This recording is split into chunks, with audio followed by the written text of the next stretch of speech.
Hello friend, आज हम आपको बताएंगे 33/11 केवी सब स्टेशन के अंतर्गत जो है लाइटिंग अरेस्टर कैसे कहाँ लगता है, कैसे काम करता है और इसकी क्या क्या बिहेवियर होता है, इसका कंस्ट्रक्शन कैसे होता है, किस चीज़ का बना होता है। आज हम ये सब सारी चीज़ें आपको बताएंगे। तो सबसे पहले हम आते हैं कि ये डायग्राम देख लेते हैं। इसमें पहले तो हम ये समझ लेते हैं कि लाइटिंग अरेस्टर लगता है क्या, मतलब 33 केवी सब स्टेशन के अंतर्गत ये 30 LA कहाँ लगता है। जैसे कह रहे हो, आप देख सकते इस पिक्चर में देख सकते हैं कि लाइटनिंग अरेस्टर ट्रांसफार्मर जस्ट पहले लगाया जाता है। मतलब ट्रांसफार्मर को प्रोटेक्ट करना है तो लाइटनिंग अरेस्टर को जस्ट उसके पहले लगाता है। जब भी हाई सर्ज वोल्टेज आता है लाइटनिंग के द्वारा, लाइटनिंग जैसे हुआ, बहुत तेज लाइटनिंग हुआ, उसके क्या उस वजह से क्या होता है कि लाइन के ऊपर जो होता है हाई वोल्टेज का करंट, मतलब एक सर्ज जनरेट हो जाती है। वो क्या करता है कि जैसे ही किसी इक्विपमेंट के थ्रू पास होता है, चाहे ट्रांसफार्मर हो, चाहे सर्किट ब्रेकर हो, चाहे और भी कोई भी इक्विपमेंट, इलेक्ट्रिकल इक्विपमेंट है, उसको जो क्या करता है डैमेज कर सकता है। तो जस्ट उसके पहले जो है उसको सर्ज को उससे बचाने के लिए एक लाइटिंग अरेस्टर लगाया जाता है। तो इस जैसे कि डायग्राम में देख सकते हैं कि लाइटिंग अरेस्टर कहाँ पर लगा हुआ है। अब इसकी कैसे आप ये, लेकिन एक चीज़ और देख सकते हैं कि लाइटिंग अरेस्टर जो है, क्या जो स्ट्रक्चर है, मतलब देखने में ये इंसुलेटर की तरह है।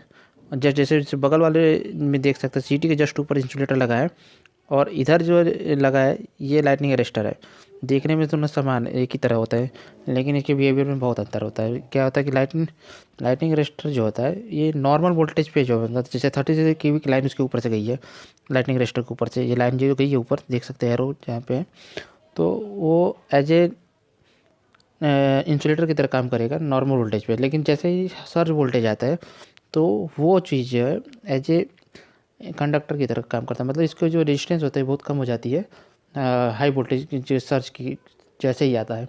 और वो जो सर्ज होता है, चूँकि रेजिस्टेंस कम हो जाती है इसकी, तो वो ज़मीन के अंदर जो है वो जो है डाइवर्ट हो जाती है। मतलब कि जो इसका जो लाइटिंग अरेस्टर का जो नीचे वाला पोर्शन होता है वो एक्चुअली में एक स्ट्रिप के माध्यम से अर्थ रॉड से जुड़ा रहता है। अर्थ रॉड से मतलब जुड़े रहते हैं लास्ट में। तो जैसे ही सर्ज वोल्टेज आती है तो लाइटिंग अरेस्टर के माध्यम से होते हुए वो जो है स्ट्रिप्स होते हुए अर्थ रॉड के माध्यम से जमीन के अंदर चला जाता है। तो आज इसको पहले ये देख लेते हैं कि सर्ज अरेस्टर होता क्या है, उसके बिहेवियर में क्या, मतलब क्या कैसे काम करता है इसके। जैसे कि आप देख सकते हैं कि ये नॉर्मल में हाई रेजिस्टेंस किलो ओम में मतलब रेजिस्टेंस होती है इसकी, मतलब कि करंट को ज़मीन के अंदर जाने नहीं देता है। लेकिन जैसे ही सर्ज सर्ज आती है, हाई वैल्यू की सर्ज आती है, तो वैसे ही जो है वो उस चीज़ के लिए जो है मतलब एज ए बहुत कम ओम का रेजिस्टेंस की तरह ट्रीट करता है और सर्ज को ज़मीन के अंदर डाइवर्ट कर देता है। अब इसका कंस्ट्रक्शन कैसा होता है, इसमें क्या बिहेवियर, कैसे क्यों अलग होता है, मतलब इंसुलेटर और सर लाइटिंग अरेस्टर में क्यों डिफरेंसेस होते हैं, क्या इसमें बिहेवियर होता है। इसमें एक्चुअली में एक मटेरियल इसमें लगी रहती है उसके कोर में।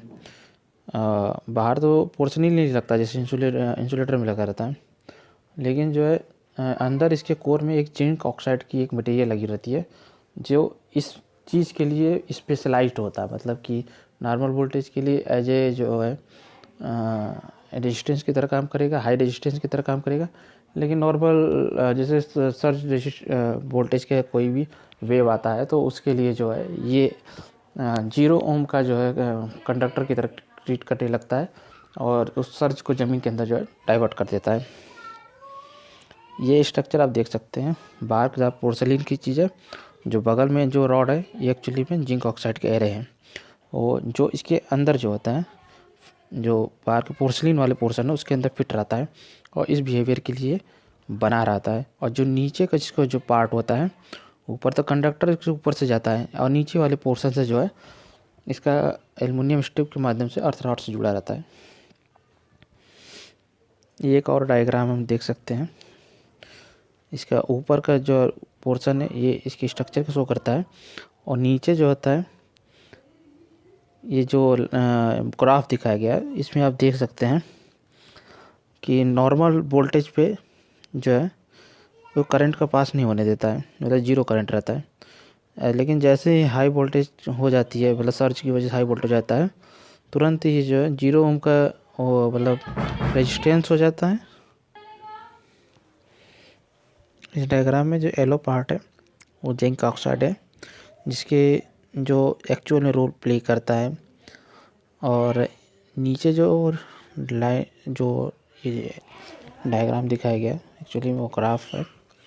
इसमें ये दिखाया गया है कि नॉर्मल वोल्टेज पे जैसे 11 kV या 33 kV की लाइन है, वैसे अलग अलग इंसुलेट अरेस्टर होते हैं।